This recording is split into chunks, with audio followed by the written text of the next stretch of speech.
Friends, welcome back to our channel drive tasty live. ಇವಾಗ ನಾನು ಬಂದಿದ್ದೀನಿ ಚೆನ್ನೈಲಿರುವಂಥ ಏರ್ಪೋರ್ಟ್ಗೆ. ಸೊ ಚೆನ್ನೈ ಏರ್ಪೋರ್ಟಿಂದ ನಾನು ಒಂದು ಸೂಪರಾಗಿರೋ ಪ್ಲೇಸ್ನ ಎಕ್ಸ್ಪ್ಲೋರ್ ಮಾಡೋಣ ಅಂತ ಹೇಳಿ ಬಂದಿದ್ದೀನಿ. ಅದೇ ಅಂಡಮಾನ್ಗೆ ಹೋಗ್ತಾ ಇದ್ದೀನಿ. ಸೊ ಬನ್ನಿ ನಮ್ಮ ಈ ಅಂಡಮಾನ್ ಎಕ್ಸ್ಪೀರಿಯನ್ಸ್ ಯಾವ ಥರ ಇದೆ ಅಂತ ಹೇಳಿ ನೋಡೋಣ. ನಾವು ಚೆನ್ನೈ ಏರ್ಪೋರ್ಟಿಂದ ಪೋರ್ಟ್ ಬ್ಲೇರ್ ಅಂಡಮಾನ್ ಏರ್ಪೋರ್ಟ್ನ ರೀಚ್ ಆಗೋಷ್ಟರಲ್ಲಿ 9:45 ಆಗಿಬಿಟ್ಟಿತ್ತು. ನಮ್ಮ ಪ್ಲ್ಯಾನ್ ಇದ್ದು ಫಸ್ಟ್ ಡೇನೇ ರೋಸ್ ಐಲ್ಯಾಂಡ್ ಹಾಗೆ ನಾದ್ಬೆ ಐಲ್ಯಾಂಡ್ ಎರಡು ಕೂಡ ಕವರ್ ಮಾಡಬೇಕು ಅಂತ ಹೇಳಿ. ಬಟ್ ನಾವು ರೀಚ್ ಆಗಿದ್ದು 9:45. ಸೊ ಏರ್ಪೋರ್ಟಿಂದ ನಮ್ಮ ಲಗೇಜ್ನೆಲ್ಲ ತೊಗೊಂಡು ನಾವು ಈಚೆ ಬರೋಷ್ಟರಲ್ಲಿ ಆಲ್ಮೋಸ್ಟ್ 10:30 ಆಗಿಬಿಟ್ಟಿತ್ತು. ಸೊ ನೀವು ಏರ್ಪೋರ್ಟಿಗೆ ಬರ್ತಿದ್ದಾಗೆ ನಿಮಗೆ ಅಲ್ಲೇ ಟ್ಯಾಕ್ಸಿ ಫೆಸಿಲಿಟೀಸ್ ಎಲ್ಲ ಇರುತ್ತೆ. ಸೊ ನಾವು ಡೈರೆಕ್ಟಾಗಿ ಒಂದು ಟ್ಯಾಕ್ಸಿ ತೊಗೊಂಡು ನಮ್ಮ ಡೈರೆಕ್ಟ್ ರೂಮ್ಗೆ ಹೋಗಿ ಚೆಕ್ ಇನ್ ಆಗಿ ಅಲ್ಲಿಂದ ಡೈರೆಕ್ಟಾಗಿ ನಾವು ಅಬೆಡನ್ ಜೆಟ್ಟಿ ಅಥವಾ Rajiv Gandhi water sports complex ಅಂತ ಹೇಳಿ ಕರೀತಾರೆ. ಇಲ್ಲಿಂದ ನಿಮಗೆ ಜೆಟ್ಟಿ ಸಿಗುತ್ತೆ ರೋಸ್ ಐಲ್ಯಾಂಡ್ ಹಾಗೆ ನಾದ್ಬೆ ಐಲ್ಯಾಂಡ್ಗೆ ಹೋಗೋದಕ್ಕೆ. ಈ ಒಂದು ಜೆಟ್ಟಿ ಹತ್ರನೇ ಕೌಂಟರ್ ಇದೆ, ಹಾಗೆ ಗೈಡ್ ಕೂಡ ಇರ್ತಾರೆ. ಅವರು ಈ ಒಂದು ಐಲ್ಯಾಂಡ್ ಹಾಗೆ ಪ್ಯಾಕೇಜ್ ಬಗ್ಗೆ ಕಂಪ್ಲೀಟಾಗಿ எக்ஸ்பிளைன் ಮಾಡ್ತಾರೆ. ஸோ இன்றைக்கி நீங்கள் ராஸ் ஐலேண்ட் நார்த் போகிறீங்க. இந்த 2 ஐலேண்ட் டூர் உங்களுக்கு இன்றைக்கி இருக்குது. ஸோ இதில் ஒன்று ஹிஸ்டாரிக்கல், ஒன்று ஆக்டிவிட்டிக்கு மட்டும்தான். ஹிஸ்டாரிக்கல் பிளேஸ் பேர் ராஸ் ஐலேண்ட். அது போர்ட்லோட கேபிட்டல் மெயின் ஹெட் குவார்ட்டராக இருந்துச்சு பிரிட்டிஷ்காரங்க இருக்கும்போது. ஸோ அந்த காலத்தில் கட்டின ஸ்ட்ரக்சர்ஸ் இப்போ நீங்கள் பார்க்கலாம். Like church, bakery, water distilling plant, power house, swimming pool, opening theatre, tennis court, commissioner முகல், இந்த மாதிரி நிறைய கட்டியிருக்காங்க. அந்த காலத்தில் ஒரு பாரிஸ் மாதிரி வச்சுருந்தாங்க. ஸோ அதை நீங்கள் சுற்றி பார்க்கணும். அங்கே உங்களுக்கு போட்டுக்காரன் 1 to 1.5 hours டைம் கொடுப்பான். நீங்கள் நடக்க முடியலன்னா அங்கே பேட்டரி வெஹிக்கிள் அவைலபிளாக இருக்குது. Per person 100 rupees something charge பண்ணுவாங்க. So up and down charge அது. அதை நீங்கள் சுற்றிட்டு பார்த்துட்டு ரிட்டன் அதே போட்டில் நெக்ஸ்ட் இடத்துக்கு போவீங்க. நெக்ஸ்ட் இடம் பேர் நார்த் பே. நார்த் பேயோட வியூ நீங்கள் எப்போயாவது நம்ம இந்தியன் கரன்சி நோட் 20 rupees பின்னாடி பார்த்துருக்கீங்களா? இதுதான் நார்த் பே. நார்த் பே இன்னொரு பேர் வச்சு கூட கூப்பிடுவாங்க, கோரல் ஐலேண்ட். அங்கே எல்லாமே அண்டர் வாட்டர் மெரின் லைஃப் தான். அங்கே நார்த் பேல பார்க்குறது ஒரு வாட்ச் டவர் மட்டும்தான் இருக்குது, லைட் ஹவுஸ் மாதிரி. ஸோ வேறு எதுவுமே இல்லை. எது பார்க்கனாலும் நீங்கள் அண்டர் வாட்டர் மெரின் லைஃப்பில் தான் பார்க்கணும். அண்டர் வாட்டர் மெரின் லைஃப் பார்க்கணும்னா சில ஆக்டிவிட்டி மூலமாக தான் பார்க்க முடியும். ஆக்டிவிட்டியில் பார்த்தீங்கன்னா first activity scuba diving. Scuba diving பண்ணுறதுக்கு நீங்கள் ஃபஸ்ட்டு மெடிக்கலி ஃபிட்டாக இருக்கணும். இதோட ப்ரைஸ் ஒரு ஆளுக்கு 3500. Photography, video complimentary. இதில் நீங்கள் medically fit means like asthma, heart problem, pregnant ladies, இந்த மாதிரி மேஜர் சர்ஜரிஸ் ஏதாவது ஆயிருந்தால் நீங்கள் அண்டர் வாட்டர் ஆக்டிவிட்டி குவாலிஃபை கிடையாது. இதில் ஏஜ் லிமிட் 12 to 50 பிலோ. இதில் உங்களுக்கு 3500 rupees per person சார்ஜ். நீங்கள் நார்த்து பே ரீச் ஆகணுன்னு அங்கே ஒரு கவுண்டரில் போய் ஒரு ஃபார்ம் டிக்கெட் கொடுத்தீங்கன்னா ஒரு செல்ஃப் டிக்ளரேஷன் ஃபார்ம் கொடுப்பாங்க. செல்ஃப் டிக்ளரேஷன் ஃபார்ம் ஃபில் பண்ணதுக்கப்புறம் உங்களுக்கு ஒரு காஸ்டியூம் கொடுத்துட்டு உங்களுக்கு கொண்டு போய் நடுவருக்கு தண்ணியில் நிப்பாட்டி வச்சு ஒரு ட்ரைனிங் கொடுப்பாங்க. அந்த ட்ரைனிங்கில் நீங்கள் குவாலிஃபை ஆனால் தான் அண்டர் வாட்டர் போக முடியும். இந்த டைவுக்கு இன்ட்ரோடக்டிவ் டைப் தான் சொல்லுவாங்க. ஜஸ்ட் ஃப்ரெஷர்ஸ்க்காக under water sea life entertain பண்ணுறதுக்காக தான் இந்த டைவ். ஸோ இதில் உங்களுக்கு ஸ்விம்மிங் தெரிஞ்சாலும் பண்ணக்கூடாது. ஏன்னா ரேஷியோ 1:1 இருக்கும். ட்ரைனிங்கில் உங்களுக்கு ப்ரீதிங், அண்டர் வாட்டர் கம்யூனிகேஷன் எல்லாம் கற்றுக் கொடுப்பாங்க. இது பண்ணதுக்கப்புறம் ரேஷியோ 1:1 உங்களுக்கு கொண்டு போய் அண்டர் வாட்டர் டோ பண்ணுவாங்க. அண்டர் வாட்டர் மெரின் லைஃப் காமிச்சுட்டு 20 to 30 minutes under water duration இருக்கும். ரிட்டர்ன் வந்ததுக்கப்புறம் உங்களுக்கு ஃபோட்டோ, வீடியோ காம்ப்ளிமெண்ட்ரியாக கொடுப்பாங்க. அது உங்கள் மெமரியில் ட்ரான்ஸ்ஃபர் பண்ணுவாங்க. Like phone memory, SD card, pen drive எது இருந்தாலும் நீங்கள் அந்த ஃபோட்டோ, வீடியோ அங்கேயே கலெக்ட் பண்ணிக்கலாம். ஸோ இதில் ட்ரைனிங் பார்ட் பண்ணதுக்கப்புறம் நீங்கள் பண்ண முடியலன்னா ஒரு 1000 rupees கேன்சலேஷன் விட்டுவாங்க. பேலன்ஸ் 2500 rupees உங்களுக்கு ரிஃபண்ட் கொடுத்துரும். ஸோ அடுத்த ஆக்டிவிட்டி சீ வாக். இதில் கூட சேம் மெடிக்கலி ஃபிட்டாக இருக்கணும். ஆனால் இது எல்லா இடத்துல பண்ண முடியாது. இதுக்கு சீபெட் லெவலாக இருக்கும். ஸோ ஏரியாவில் டிமார்க் பண்ணி ஒரு சேஃப்டி நெட்டோட கவர் பண்ணி ஒரு இடத்துல நீங்கள் உங்களை கொண்டு போவாங்க. ஒரு சின்ன போட்டில் அங்கே ட்ரான்ஸ்ஃபர் பண்ணிவிட்டு ஒரு பண்டூன் மாதிரி, ஃப்ளோட்டிங் பண்டூன் மாதிரி இருக்கும். அதில் ஒரு லேடர் இருக்கும். லேடர் மூலமாக உங்களை சீபெட்டில் இறக்கி விட்டுட்டு நீங்கள் அண்டர் வாட்டர் வாக் பண்ணணும். ஆனால் இது ஸ்கூபாவோட கொஞ்சம் டிஃப்ரெண்ட்டு. ஏன்னா இதில் சீபெட் வாக் பண்ணணும். இதில் ஒரு ஹெல்மெட் மூலமாக உங்களுக்கு ப்ரீதிங் கிடைக்கும். நெக் வரைக்கும் தான் தண்ணி இருக்கும். அதோட ப்ரைஸ் கூட சேம் தான், 3500. இதில் உங்களுக்கு ஃபோட்டோகிராஃபி மட்டும் காம்ப்ளிமெண்ட்ரி. வீடியோ வேணும்னா அதுக்கு தனியாக நீங்கள் அங்கேயே பேசிட்டு வாங்கிடலாம். ஓகேவா? இதில் கூட லேடரில் அட்டெம்ப்ட் 2-3 times நீங்கள் அட்டென்ட் பண்ணால் ஓகே சொன்னால் தான் அண்டர் வாட்டர். இல்லைனா மேலே அதில் ஒரு கேன்சலேஷன் 1000 rupees வாங்கும். இதுவும் சர்ஃபேஸ் ஆக்டிவிட்டி தான். இது 1000 rupees per person. இதில் உங்களுக்கு இந்த மாதிரி மாஸ்க் கொடுத்துருவாங்க. ஒரு சேஃப்டி டைவை உங்களை சர்ஃபேஸில் தான் டோ பண்ணிவிட்டு அண்டர் வாட்டர் மெரின் லைஃப் காட்டுவாப்பில். சர்ஃபேஸ்லேருந்து நீங்கள் தண்ணிக்குள்ளே போக மாட்டீங்க, தண்ணிக்கு மேலேருந்து காட்டுவாப்பில். ஆனால் இதில் வெட் ஆயிடுவீங்க. இது 1000 rupees. இதுக்கு தனியாக காஸ்ட்யூம் எதுவுமே இல்லை சார். ஈவன் சீ வாக் கூட உங்களுக்கு காஸ்ட்யூம் கொடுக்க மாட்டாங்க. அதை நீங்கள் எதில் கம்ஃபர்ட்டாக இருக்கீங்களோ அதை போட்டுட்டு போகலாம். ஸ்கூபாவில் மட்டும்தான் உங்களுக்கு ஃபுல்லாக கியரோட எல்லாமே கொடுப்பாங்க. டேங்க், BCD எல்லாமே, காஸ்ட்யூம் எல்லாமே கொடுப்பாங்க. அடுத்தது போட் ஆக்டிவிட்டி பார்க்கலாம். போட் ஆக்டிவிட்டியில் நம்மக்கிட்ட இருக்குது லைக் செமி சப்மரின்னு சொல்லுவாங்க. இந்த போட் பாதி தண்ணிக்குள்ளே இருக்கும், பாதி தண்ணிக்கு மேலே இருக்கும். ஸோ தண்ணிக்குள்ளே இருக்க ஏரியா ஒரு கம்பார்ட்மெண்ட் மாதிரி, ஏசி கம்பார்ட்மெண்ட், சைடு ஃபுல்லாக 45 டிகிரி கிளாஸ் இருக்கும். இது ஒரு ஆளுக்கு 3000 ரூபா சார்ஜ் பண்ணுவாங்க. இதில் உங்களுக்கு 30 to 40 minutes under water marine life காட்டிட்டு ரிட்டர்ன் கொண்டு வந்துடுவாங்க. ஓகேவா. அடுத்தது பேராசெயிலிங். இது 3000 ஒரு ஆளுக்கு. இதில் உங்களுக்கு அரௌண்ட் 100 to 150 ஃபீட் மேலே வைப்பாங்க. ஒரு 3 to 4 மினிட்ஸ் டோட்டல் டியூரேஷனாக இருக்கும். இதில் ஒரு ஸ்லாட்டில் 10 பேர் போவாங்க. 1 by 1 ஃப்ளை பண்ணுவாங்க. 1 by 1 நீங்கள் கீழே வரணும். இது 1 hour ப்ரொசீஜராக இருக்கும். ஏன்னா நார்த் பேல உங்களுக்கு கொண்டு போய் இங்கே தான் ராஸ் ஐலண்ட் பின்னாடி தான் இது ஃப்ளை பண்ணி வைப்பாங்க. ஸோ 1 hour போவீங்க எப்படியாது. இது 3000 rupees per person. இது அண்டமான் டால்ஃபின் per person. இது ஒரு ரஷ்யன் க்ரூஸ். இது பாட்டமில் இந்த மாதிரி மேக்னிஃபைன் கிளாஸ் இருக்கும். இது தண்ணிக்குள்ளே போகாது. சப்மரின் தண்ணிக்குள்ளே இருக்கும், ஆனால் இது சர்ஃபேஸில் தான் இருக்கும். இதோட ப்ரைஸ் கூட சேம் தான், 3000 rupees தான். இது 30 to 40 மினிட்ஸ் டியூரேஷன். அடுத்தது கிளாஸ் பாட்டம் போட். இது 1200. அது நார்மல் போட்டு. இது சர்ஃபேஸ்லேருந்து உங்களுக்கு காட்டுவாங்க. ஒரு 10 seater போட்டு. கம்மி டீப்பில் இருக்கிற கோரல்ஸ் எல்லாம் இந்த கிளாஸ் மூலமாக நீங்கள் பார்க்கலாம். கயாக். இது 45 மினிட்ஸ் இருக்கும். 1500 rupees சார்ஜ் பண்ணுவாங்க. ஒரு கயாக்கில் 2 பேர் போகலாம். கூட ரெஸ்கியூ டீம் இருக்கும், அவங்க கூட தான் இருக்கும். நீங்கள் அப்படியே அடிச்சுக்கிட்டு 45 மினிட்ஸ் 1500 45 மினிட்ஸ் டியூரேஷன். இது ஜெட்ஸ்கி சார். இது டிஸ்டன்ஸ் பொறுத்த ரேட்டு 600, 1000, 1500. இது 1 கிலோமீட்டர், 2 கிலோமீட்டர், 3 கிலோமீட்டர். 1 கிலோமீட்டரில் உங்களுக்கு ரைடு செல்ஃப் ட்ரைவ் பண்ண முடியாது. 2 and 3ல நீங்கள் செல்ஃப் ட்ரைவ் பண்ணலாம். 1000, 1500ல நீங்கள் செல்ஃப் ட்ரைವ್ பண்ணலாம். ಇವತ್ತು ನಾವು ರೋಸ್ ಐಲ್ಯಾಂಡ್ ಮತ್ತು ನಾರ್ತ್ ಬೇ ಐಲ್ಯಾಂಡ್ನ ಎಕ್ಸ್ಪ್ಲೋರ್ ಮಾಡೋಣ ಅಂತ ಹೇಳಿ ಬಂದಿದ್ದೀವಿ. ಜೊತೆಗೆ ಕೆಲವೊಂದು ಸ್ಪೋರ್ಟ್ಸ್ ಆ್ಯಕ್ಟಿವಿಟೀಸ್ ಕೂಡ ನಾರ್ತ್ ಬೇಲಿ ನಡೆಯುತ್ತೆ ಅಂತ ಹೇಳಿದ್ರು. ಸೊ ಇಲ್ಲೇ ನಾವು ಕೌಂಟರಲ್ಲಿ ಅವ್ರು ಡೀಟೇಲಾಗಿ ಎಕ್ಸ್ಪ್ಲೈನ್ ಮಾಡಿದ್ದಾರೆ ಏನೇನು ಆ್ಯಕ್ಟಿವಿಟೀಸ್ ಎಲ್ಲ ಇರುತ್ತೆ ಅಂತ ಹೇಳಿ. ಸೊ ನಾವು ಬರೀ ಜೆಟ್ ಸ್ಕೀ ಮಾಡೋಣ ಅಂತ ಹೇಳಿ ಪ್ಲ್ಯಾನ್ ಮಾಡ್ಕೊಂಡಿದ್ದೀವಿ. ಸೊ ಬನ್ನಿ ಏನೇನೆಲ್ಲ ಆ್ಯಕ್ಟಿವಿಟೀಸ್ ಇದೆ ಅಂತ ಹೇಳಿ ನೋಡೋಣ. ಸೊ ಅಲ್ಲಿ ಕೌಂಟರ್ ಇದೆ. ಆ ಕೌಂಟರ್ ಇಂದ ಬಂದರೆ ಇಲ್ಲಿ ಲೆಫ್ಟ್ ಸೈಡಲ್ಲಿ ಹೀಗೆ ಹೋದರೆ ಅಲ್ಲಿ ಈ ಬೋಟ್ ಆ್ಯಕ್ಟಿವಿಟೀಸ್ ಏನೇನಿದೆ ಅದೆಲ್ಲ ನಡೆಯುತ್ತೆ. ನಾವು ರೌಂಡ್ ಟ್ರಿಪ್ ತೊಗೊಂಡಿದ್ದೀವಿ. Ross island, north bay island ಎರಡು ಕೂಡ ಅವರೇ ಕವರ್ ಮಾಡಿ ಅಪ್ ಆ್ಯಂಡ್ ಡೌನ್ ಏನಿದೆ ಎಲ್ಲನೂ ಕರ್ಕೊಬಂದು ಅವರೇ ಬಿಡ್ತಾರೆ. ಸೊ ಇದಕ್ಕೆ ಬಂದು ಪರ್ ಪರ್ಸನ್ 870 rupees ಅಂತ ಚಾರ್ಜ್ ಮಾಡ್ತಾರೆ. ಬನ್ನಿ ಏನೆಲ್ಲ ಆ್ಯಕ್ಟಿವಿಟೀಸ್ ಇರುತ್ತೆ ಮತ್ತು ರೋಸ್ ಐಲ್ಯಾಂಡ್ ಹಾಗೆ ನಾರ್ತ್ ಬೇ ಐಲ್ಯಾಂಡ್ ಯಾವ ಥರ ಇರುತ್ತೆ ಅಂತ ಹೇಳಿ ನೋಡೋಣ. ನೀವೇನಾದರೂ ರೋಸ್ ಐಲ್ಯಾಂಡ್ ಹಾಗೆ ನಾರ್ತ್ ಬೇ ಐಲ್ಯಾಂಡ್ ಎರಡೂ ಕೂಡ ಕವರ್ ಮಾಡಬೇಕು ಅಂತ ಅಂದ್ಕೊಂಡಿದ್ರೆ ಮಾರ್ನಿಂಗು 8 o'clock 11:30ವರೆಗೂ ಇಲ್ಲಿ ಫೆರಿ ರನ್ ಆಗ್ತಾ ಇರುತ್ತೆ. ಸೊ ನೀವೇನಾದ್ರು 11:30 ಒಳಗಡೆ ಬಂದರೆ ಈ ಒಂದು ಫೆರಿಲಿ 2 ಐಲ್ಯಾಂಡ್ಗಳನ್ನೂ ಕೂಡ ಕವರ್ ಮಾಡ್ಬೋದು. ಇನ್ನು 11:30 ಮೇಲೆ ಏನಾದರೂ ಬಂದರೆ 2 ಐಲ್ಯಾಂಡ್ಗಳನ್ನ ಕವರ್ ಮಾಡೋಕ್ಕಾಗೋದಿಲ್ಲ, ಯಾಕಂದರೆ ಈ ಪ್ಲೇಸ್ಗಳು 4 o'clock ಒಳಗೆ ಕ್ಲೋಸ್ ಆಗುತ್ತೆ. ಸೊ ಹಾಗಾಗಿ ನಾವು ಇಲ್ಲಿ 4:30, 5 o'clock ಒಳಗೆ ರೀಚ್ ಆಗಬೇಕಾಗತ್ತೆ. ಸೊ ಹಾಗಾಗಿ ಎರಡು ಕೂಡ ಎಕ್ಸ್ಪ್ಲೋರ್ ಮಾಡೋಕ್ಕಾಗೋದಿಲ್ಲ.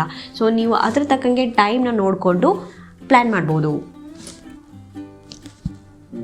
ಮಕ್ಕಳ ಜೊತೆ ಟ್ರಾವೆಲ್ ಮಾಡೋದೇ ಒಂದು ಅಡ್ವೆಂಚರ್ ಆ್ಯಕ್ಟಿವಿಟೀಸ್ ಥರ ಇರುತ್ತೆ. ನಾನು ನಮ್ಮ ಪಾಪು ಜೊತೆ ಒಂದು ಒಳ್ಳೆ ಟ್ರಾವೆಲ್ ಮಾಡಬೇಕು ಅಂತ ಹೇಳಿ ಬಂದಿದ್ದೀನಿ.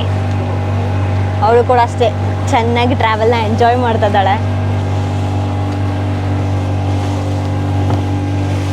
ಕ್ಲೈಮೇಟ್ ಸ್ವಲ್ಪ ಪ್ಲೀಸೆಂಟ್ ಆಗಿದೆ, ಪರವಾಗಿಲ್ಲ. ತುಂಬ ಹಾಟ್ ಇರುತ್ತೆ ಅಂತ ಅಂದ್ಕೊಂಡೆ, ಬಟ್ ಪರವಾಗಿಲ್ಲ, ಚೆನ್ನಾಗಿದೆ.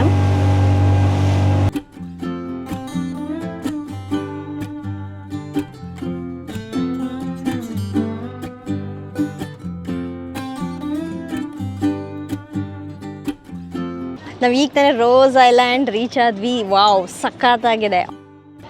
ಇವಾಗ ನಾವು ಮೇನ್ ರೋಸ್ ಐಲ್ಯಾಂಡಲ್ಲಿರುವಂಥ ಹಿಸ್ಟಾರಿಕಲ್ ಪ್ಲೇಸಸ್ನೆಲ್ಲ ಎಕ್ಸ್ಪ್ಲೋರ್ ಮಾಡೋಣ ಅಂತ ಹೇಳಿ ಬಂದಿದ್ದೀವಿ. ನೋಡಿ ಇಲ್ಲಿ ಕಾಣಿಸ್ತಿದೆ, ನೋಡಿ, ಇದು ಜಪಾನೀಸ್ ಬಂಕರ್. ಓಲ್ಡ್ ಏಜ್ ಅಥವಾ ಚಿಲ್ಡ್ರನ್ಸ್ ಜೊತೆ ಬಂದಿದ್ರೆ ಸಿಕ್ಕಾಪಟ್ಟೆ ಬಿಸಿಲಿದೆ ಅಂಕಲ್ ನಡೆಯೋಕ್ಕಾಗೋದಿಲ್ಲ ಅಂತಂದರೆ ನಿಮಗೆ ಒಳಗಡೆನೇ ವೆಹಿಕಲ್ ಇದೆ, ಫೆಸಿಲಿಟೀಸ್ ಕೂಡ ಇದೆ. ಪರ್ ಪರ್ಸನ್ನಾಗೆ 100 rupees ನನಗೆ ಚಾರ್ಜ್ ಮಾಡ್ತಾರೆ. ಸೊ ಬನ್ನಿ, ನಾನು ಕೂಡ ಪಾಪು ಜೊತೆ ಬಂದಿರೋದ್ರಿಂದ ತುಂಬ ಹೊತ್ತು ಬಿಸಿಲಲ್ಲಿ ಓಡಾಡೋದಕ್ಕಾಗಲ್ಲ. ಸೊ ಹಾಗಾಗಿ ವೆಹಿಕಲ್ನೇ ತೊಗೊಳ್ಳೋಣ ಅಂದ್ಕೊಂಡಿದ್ದೀನಿ. ಬನ್ನಿ ಅದು ಯಾವ ಥರ ಇದೆ ಅಂತ, ಎಕ್ಸ್ಪೀರಿಯನ್ಸ್ ಹೇಗಿರುತ್ತೆ ಅಂತ ಹೇಳಿ ನೋಡೋಣ.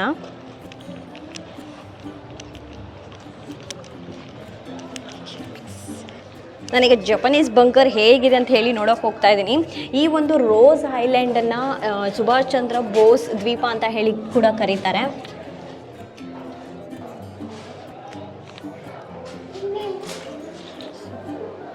ಸೆಕೆಂಡ್ ವರ್ಲ್ಡ್ ವಾರ್ ನಡಿಬೇಕಾದ್ರೆ ಜಪಾನೀಸವರು ಇಲ್ಲಿ ಬಂಕರ್ ಹಾಕಿದ್ರು. ಆ ಟೈಮಲ್ಲಿ ಸುಭಾಷ್ ಚಂದ್ರ ಬೋಸರು ಕೂಡ ಅವ್ರ ಜೊತೆಲಿ ಸೇರಿದರು. ಸೊ ಆ ಟೈಮಲ್ಲಿ ಹೇಗೆ ಇಂಡಿಪೆಂಡೆನ್ಸ್ ಡೇಗೋಸ್ಕರ ಇಂಡಿಯಾಗೆ ಅವ್ರು ಯಾವ ಥರ ಎಲ್ಲ ಹೋರಾಟ ಮಾಡಿದ್ರು, ಆ ಟೈಮಲ್ಲಿ ಅವ್ರು ಹೇಗೆ ಇಲ್ಲಿ ಬಂದರು, ಸೊ ಆ ಒಂದು ನೆನಪಿಗೋಸ್ಕರ ಇದನ್ನು ರೋಸ್ ಐಲ್ಯಾಂಡ್ ಅಂತ ಹೇಳಿ ಕರಿತಿದ್ರು. ಅದಾದ ಮೇಲೆ ನೇತಾಜಿ ಸುಭಾಷ್ ಚಂದ್ರ ಬೋಸ್ ದ್ವೀಪ ಅಂತ ಹೇಳಿ ಇದನ್ನು ಕರೆಯೋಕ್ಕೆ ಶುರು ಮಾಡಿದ್ದಾರೆ. ನೀವು ಇಲ್ಲಿ ಬಂದಾಗ ಒಂದು ಬ್ಯೂಟಿಫುಲ್ ಆಗಿರೋ ಅನಿಮಲ್ ನೋಡ್ಬೋದು, ಡಿಯರ್ಸು. ಇದು ಎಲ್ರಿಗೂ ಇಷ್ಟ ಆಗೋ ಅಂಥ ಪ್ರಾಣಿ, ಸಾಧು ಪ್ರಾಣಿ. ಹಾಗೆ ಇಲ್ಲಿರೋದು ಮಾತ್ರ ತುಂಬ ಫ್ರೆಂಡ್ಲಿ ಆಗಿರುತ್ತೆ ಅಂತ ಹೇಳ್ತಾರೆ. ಅದು ಪಾಡ್ಗೋದು ಹುಲ್ಲು ತಿನ್ಕೊಂಡು ಆರಾಮಾಗಿದೆ. ಒಂಥರ ಮಕ್ಕಳಿಗೆ ತುಂಬ ಖುಷಿ ಆಗುತ್ತೆ ಈ ಥರ ಎಲ್ಲ ಕರ್ಕೊಂಡು ಬಂದು ತೋರಿಸಿದಾಗ.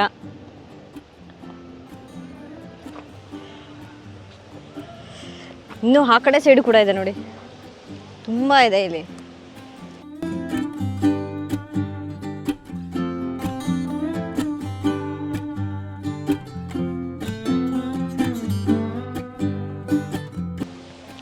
ಅವಲ್ಲಿ ತುಂಬ ಶೆಕೆ ಆಗ್ತಾಯಿತ್ತು, ಇವಾಗ ಒಂದು ತಣ್ಣಗೆ ಗಾಳಿ ಬೀಸ್ತಾ ಇದೆ, ತುಂಬ ಚೆನ್ನಾಗಿದೆ ಮಾತ್ರ. ಅಲ್ಲಲ್ಲಿ ಡಿಯರ್ಸ್ಗಳು ನೋಡ್ಬೋದು. ಜೊತೆಗೆ ಕೆಲವೊಂದು ಪ್ಲೇಸ್ಗಳಿದೆ, ಅವ್ರು ನಮ್ಮನ್ನ ಈ ಗಾಡೀಲಿ ಕರ್ಕೊಂಡೋಗಿ ಎಕ್ಸ್ಪ್ಲೋರ್ ಮಾಡ್ತಾರೆ. ಸೊ ಅಲ್ಲಿ ಏನೇನು ಲಿಸ್ಟ್ ಇದೆ, ಏನೇನೆಲ್ಲ ಇದೆ ಅನ್ನೋದನ್ನ ಇಲ್ಲಿ ಚೆನ್ನಾಗಿ ನೀಟಾಗಿ ಬೋರ್ಡ್ ಹಾಕಿದ್ದಾರೆ.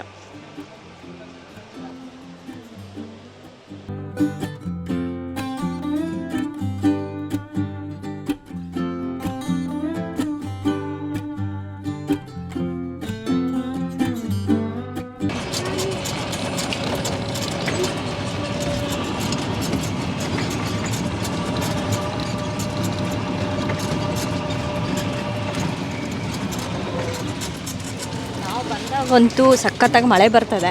लेफ्ट साइड में जो टूटा वाला बिल्डिंग दिख रहा है वो प्रिंटिंग प्रेस का बिल्डिंग था. प्रिंटिंग प्रेस अदे इसके पीछे स्विमिंग पूल भी था, अंग्रेज जमाने का स्विमिंग पूल. सामने जो टैंक दिख रहा है पावर हाउस का टैंक था. ಅದು पवर हाउस बिल्डिंग ಏನಿದೆ, ये जो सीढ़ी दिख रहा है राइट साइड में, वो यहाँ पे टेनिस कोर्ट था पहले. अभी टेनिस कोर्ट अंदर अभी लाइट शो के लिए यूज़ किया जाता है इसको. लाइट शो चलते हैं क्या अभी? शाम को पहले 6 तारीख.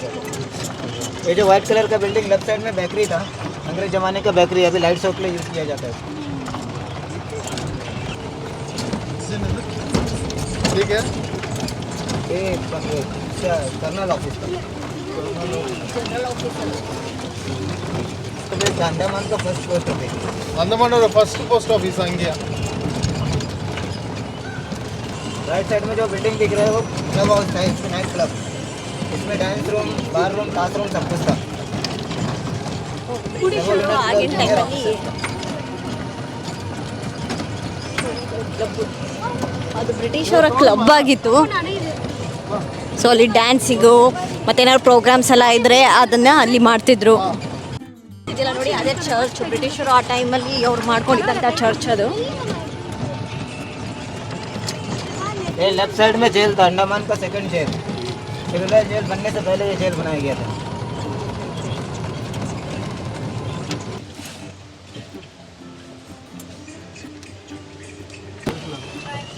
ये पुराना बिल्डिंग है नया कौन सा है? ये इसमें कैथलिक चर्च है, जापानीज का, ये अंग्रेजी का. इसमें अभी मेंटेन करके पावर हाउस बनाया गया. पावर हाउस है, पावर हाउस यहीं से करंट सप्लाई होता है. ये मेस था, सोल्जर्स का मेस लेफ्ट साइड में. मेस सोल्जर मेस ಅಂದ್ರೆ ಊಟ ಕೊಡ್ತಾರಲ್ಲ ಸೋಲ್ಜರ್ಗಳಿಗೆ ಊಟ ಕೊಡ್ತಿದ್ದಂತಹ ಪ್ಲೇಸ್ ಅದು, ಅದನ್ನ ಸೋಲ್ಜರ್ ಮೆಸ್ ಅಂತ ಹೇಳಿ ಕರೀತಾರೆ. ये राइट साइड में पूरा बैरक था, ट्रूप्स बैरक. सोल्जर्स यहाँ रहते थे. 175 लोग थे सोल्जर्स.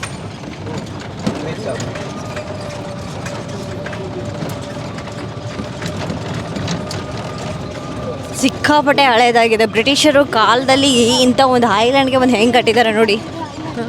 ಎಲ್ಲವೂ ತುಂಬಾ ಪಾಳು ಬಿದ್ದೋಗಿ ಮರಗಿಡಗಳೆಲ್ಲ ಬೆಳ್ಕೊಂಬಿಟ್ಟಿದೆ.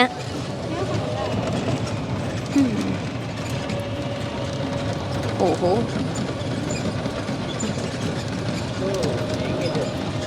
आप लोग यहाँ उतर के व्यू पॉइंट जा सकते हैं. फोटोग्राफी की अच्छी जगह एक लाइट हाउस है. 20-25 मिनट आप घूम के आ जाइए.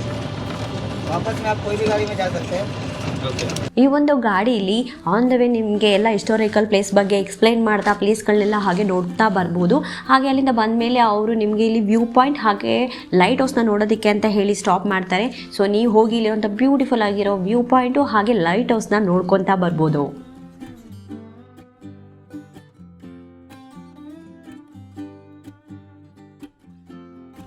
ವಾಪಸ್ ಬಂದಮೇಲೆ ನಿಮಗೆ ಇಲ್ಲೇ ಬೇರೆ ವೆಹಿಕಲ್ಸ್ಗಳೆಲ್ಲ ಇರುತ್ತೆ. ಸೊ ಇಲ್ಲಿಂದ ನೀವು ಮತ್ತೆ ವಾಪಸ್ ರಿಟರ್ನ್ ಹೋಗ್ಬೋದು. ಬನ್ನಿ, ಇಲ್ಲಿರೋವಂಥ ಬ್ಯೂಟಿಫುಲ್ ಪ್ಲೇಸ್ ಯಾವ ಥರ ಇದೆ ಅಂತ ಹೇಳಿ ನೋಡ್ಕೊಂಬರೋಣ. ಅವ್ರು ವೆಹಿಕಲ್ನ ಸ್ಟಾಪ್ ಮಾಡಿ ಹೋಗಿದ್ದ ಪಾಯಿಂಟಿಂದ ಈ ಒಂದು ಲೈಟ್ ಹೌಸ್ ನೋಡಬೇಕು ಅಂತ ಹೇಳಿದರೆ ಒಂದು ಆಲ್ಮೋಸ್ಟ್ 100 ಸ್ಟೆಪ್ಸ್ ಇದೆ. ಅದನ್ನು ನಾವು ಇಳ್ಕೊಂಡು ಹೋಗಿ ಈ ಒಂದು ಲೈಟ್ ಹೌಸ್ನ ನೋಡಬೇಕಾಗತ್ತೆ. ಇದೊಂದು ಮೋಸ್ಟ್ ಬ್ಯೂಟಿಫುಲ್ ಲೈಟ್ ಹೌಸ್ ಅಂತ ಹೇಳ್ಬೋದು. ನೀವು ಇಲ್ಲಿಂದಲೇ ನೋಡ್ತಾ ಇದ್ದೀರಲ್ಲ ಎಷ್ಟು ಸಖತ್ತಾಗಿದೆ ಅಂದರೆ ವ್ಯೂ. ಒಂದು ಒಳ್ಳೆ ಫೋಟೋಜೆನಿಕ್ ಪ್ಲೇಸು, ಅಷ್ಟು ತುಂಬ ಚೆನ್ನಾಗಿದೆ. ತಣ್ಣಗೆ ಗಾಳಿ ಬೀಸ್ತಾ ಇದೆ. ನಡ್ಕೊಂಡು ಹೋಗ್ತಾ ಇದ್ರೆ ಈ ಲೈಟ್ ಹೌಸ್ ನೋಡೋದಕ್ಕೆ ಅಷ್ಟು ಬ್ಯೂಟಿಫುಲ್ ಆಗಿದೆ. ಒಂದು ಐಲ್ಯಾಂಡ್ ಮಧ್ಯದಲ್ಲಿ ಲೈಟ್ ಹೌಸ್ ಇದೆ. ನಾನಂತೂ ಫಸ್ಟ್ ಟೈಮ್ ಈ ಥರ ನೋಡ್ತಾ ಇರೋದು. ನಿಜವಾಗ್ಲೂ ತುಂಬ ಚೆನ್ನಾಗಿದೆ.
ರೋಸ್ ಐಲ್ಯಾಂಡ್ನ ಹೋಗಿ ಎಕ್ಸ್ಪ್ಲೋರ್ ಮಾಡ್ಕೊಂಡು ಬಂದಿದ್ದಾಯಿತು. ಈಗ ನೆಕ್ಸ್ಟ್ ನಾವು ನಾರ್ತ್ ಬೇ ಐಲ್ಯಾಂಡ್ಗೆ ಬಂದಿದ್ದೀವಿ.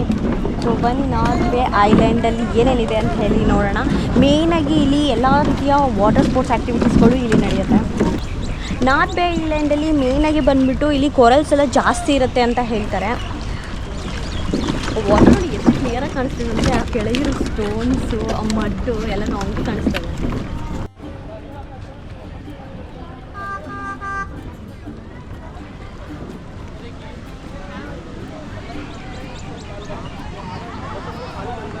ನಾರ್ತ್ ಬೇ ಐಲ್ಯಾಂಡ್ಗೆ ಬಂದರೆ ನಿಮಗೆ ಇಲ್ಲಿ ಸಿಕ್ಕಾಪಟ್ಟೆ ಫುಡ್ ಆಪ್ಷನ್ಸ್ಗಳಿದೆ. ತುಂಬಾ ರೆಸ್ಟೋರೆಂಟ್ಗಳನ್ನೆಲ್ಲ ಇಟ್ಟಿದ್ದಾರೆ. ವೆಜ್ ಹಾಗೆ ನಾನ್ ವೆಜ್, ಸೀ ಫುಡ್ ಎಲ್ಲವೂ ಕೂಡ ಸಿಗುತ್ತೆ.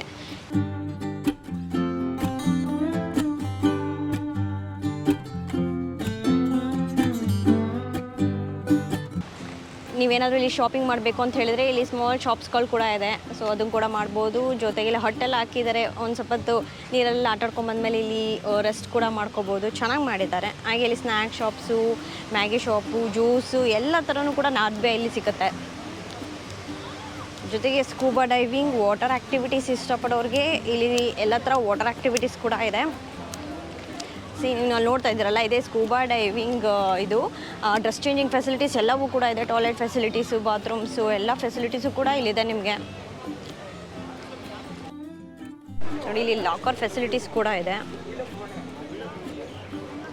ಜೊತೆಗೆ ನೀವು ಇಲ್ಲೇನಾದರೂ ವಾಟರ್ ಸ್ಪೋರ್ಟ್ ಆ್ಯಕ್ಟಿವಿಟೀಸ್ ಏನೂ ಬುಕ್ ಮಾಡ್ಕೊಂಡಿಲ್ಲ, ಹಾಗೆ ಡೈರೆಕ್ಟಾಗಿ ನಾರ್ತ್ ಬೇಗೆ ವಿಸಿಟ್ ಮಾಡಿದ್ರಿ ಅಂದರೆ ಅಲ್ಲಿ ವಾಟರ್ ಸ್ಪೋರ್ಟ್ಸ್ ಆ್ಯಕ್ಟಿವಿಟೀಸ್ಗೆ ಅಂತೇಳಿ ಆಫೀಸ್ ಕೂಡ ಇದೆ. ನೀವು ಅಲ್ಲಿ ಹೋಗಿ ಬುಕ್ ಕೂಡ ಮಾಡ್ಕೋಬೋದು. ವಾವ್, ವ್ಯೂಸ್ ಅಂತೂ ಸಿಕ್ಕಾಪಟ್ಟೆ ಚೆನ್ನಾಗಿದೆ. ಒಂದು ಒಳ್ಳೆ ಫೋಟೋಜೆನಿಕ್ ಪ್ಲೇಸ್ ಅಂತ ಹೇಳ್ಬೋದು.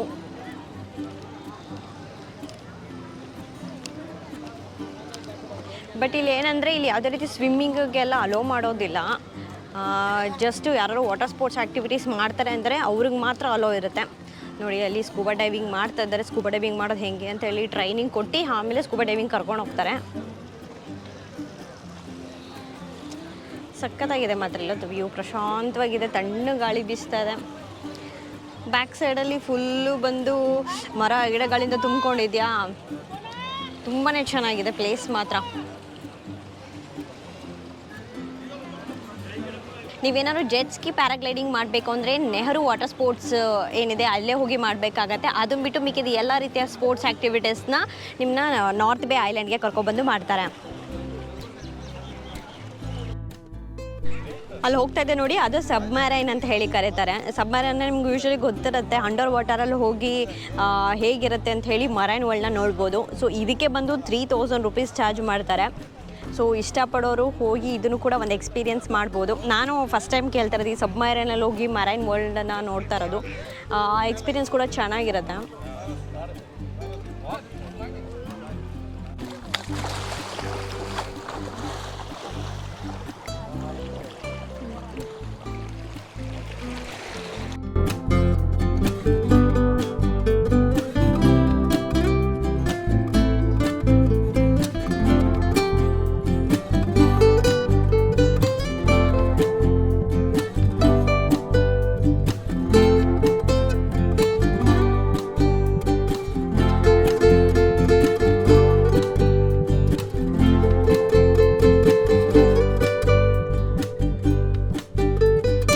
ಈ 2 ಬ್ಯೂಟಿಫುಲ್ ಐಲ್ಯಾಂಡ್ನ ಎಕ್ಸ್ಪ್ಲೋರ್ ಮಾಡಿದ್ದಾಯಿತು. ಈಗ ನೆಕ್ಸ್ಟ್ ನಾವು ಇಲ್ಲಿಂದ ಕೊರಬಿನ್ಸ್ಕೋ ಬೀಚ್ ಹಾಗೆ ಅಲ್ಲಿ ತಿರಂಗ ಅಂತ ಹೇಳಿ ಒಂದು ಬ್ಯೂಟಿಫುಲ್ ಆಗಿರೋ ಫ್ಲ್ಯಾಗ್ ಇರೋಂಥ ಪ್ಲೇಸ್ ಇದೆ, ಅದನ್ನು ಕೂಡ ನೋಡೋಕೆ ಹೋಗ್ತಾ ಇದ್ದೀವಿ. ಸೊ ಅದನ್ನು ನಾನು ನಿಮಗೆ ನೆಕ್ಸ್ಟ್ ವೀಡಿಯೋದಲ್ಲಿ ಶೇರ್ ಮಾಡ್ತೀನಿ.